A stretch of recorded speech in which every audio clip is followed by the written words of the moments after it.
it could still grasp. Now its subliminal consciousness was opening up. Let's say a second before it started encountering its last thought moment. It heard that Dhammastavana Kalo Ayampada. That was the last thing that it heard. And when it came to during the last thought moment, during the time its microchip was running, right? And then its subliminal consciousness was now functional, opening up. It could that Dhammastavana, that memory was translated into a good karma right way. Why? The chicken had already died from his physical body. All the biological restrictions were gone, and it was totally free of all the free from all the biological restrictions. So that's why the animal could. So its mind, its conscience could translate, could interpret, could translate that dharma into something good. That's how.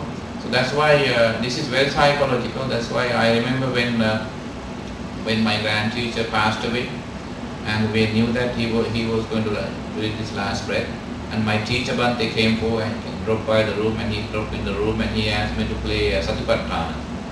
He loved Satipatthana Sutra, the discourse on the 4 foundations of mindfulness. And while breathing so hard, and he asked me to increase the volume, and I did, which I did. And then he was just listening to it, and he's gone. That was his favorite. And every time he had told me, every time he listened to Satipatthana, he told he wanted to be a Buddha one day. And for sure, his resolution was there already. Even if you don't have such a resolution as such, when you maintain all the good things that you have done in your daily basis, every time by rethinking karma, right? By rethinking the good karma, you always keep them close to the surface, right? By rethinking the good karma, by recalling the good karma, you always keep them close to the surface, almost at the surface level. Then what happens? When the last thought moment occurs, resolution can pick that one right away. So that's why Bodhisattvas always recommend, they always think, they not only do good things, they do a better thing. That is to say, once done, they rethink that good karma a million times. That's what more important. And whenever you do done, it doesn't matter that you just fed the bird this morning, right? The bird was the receiving party. Even though you don't inquire, if the bird were a human being, he would have thanked you and told you that it was the first time in a few months he had the good food. But the poor bird didn't have that habit. That doesn't matter. And simply because it was a bird that you fed, don't downgrade your karma. It is as valuable as the karma that you would have done by feeding a human being. Right? So that's how. Most of the time people don't think. They always complain that they don't have time to practice. Wherever I go at the end of wherever I give a talk, toward the end of the talk, I would remind you of the very fact that you very easily tend to complain. When there is nobody to complain against, you complain against yourself. Or something you complain against the car, complaints against the heavy traffic, complaints against the holidays. There's no specific person or individual to complain against. So you complain against, you always point your finger towards somebody else. And every time you point your finger towards somebody else, you point how many fingers towards yourself? At least 3. Right? When I do that, when I point my finger at Julie, I am pointing 3 fingers at myself. Right? Usually that's how I do.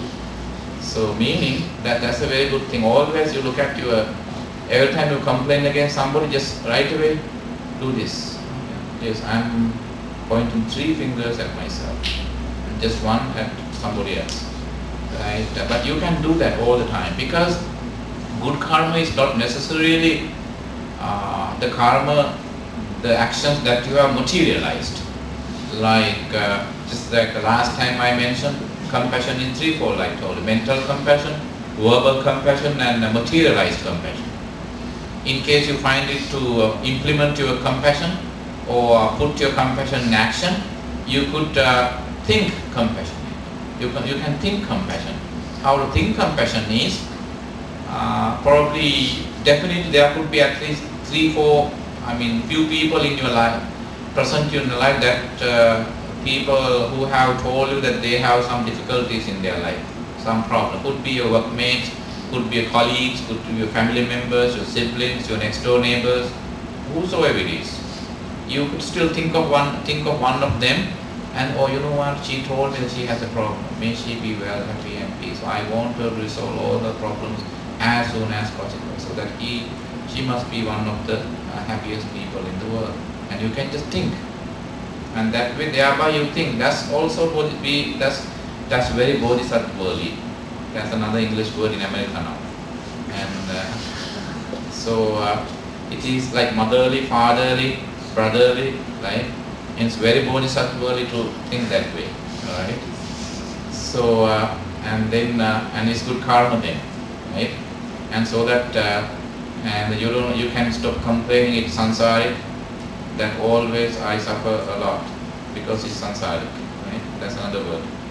So and that point, because living in our own samsara, own daily life, and so that's why weekend samsara is more terrible than weekday samsara sometimes, right?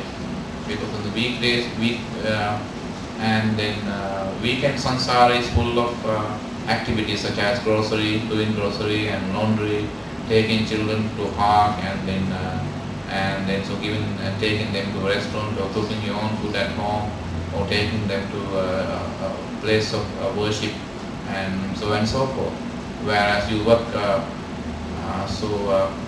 6-7 hours a day, 8 hours a day, sometimes you work 2 jobs a day, and then so that you find your life hectic.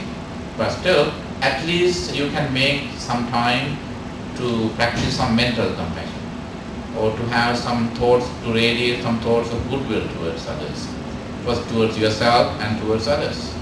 And so that at the end of all those radiating good thoughts of goodwill, you can remind yourself of the resolution that you have made, that you need to be an awakened person of awakening. And then before I conclude, this is what happens. I should explain this to you as well, so that the topic would be complete. Right? So now I have explained to you how to face your, and this is the last breath of your life. And don't scare yourself of death. This one, you will die anyway. I will die anyway, right? And so especially in American society is where they are scared of the moment of death. But now when they understand, they don't know, you know what, I don't care. I will die for sure. What matters is that I should live, right? And that's very Buddhist to say that. What matters is your life. And don't worry. Just have that resolution. For sure it will help you, right? And in case it doesn't happen, tell me. So, and that's for sure, right? It will happen. So, and then this is what happens. Now, we believe in Buddhism that we have run through different lives. And before we came to this life, we had run through many different births and deaths. And Buddha clearly says in the Mahanidana Sutta, in the and one sutra, that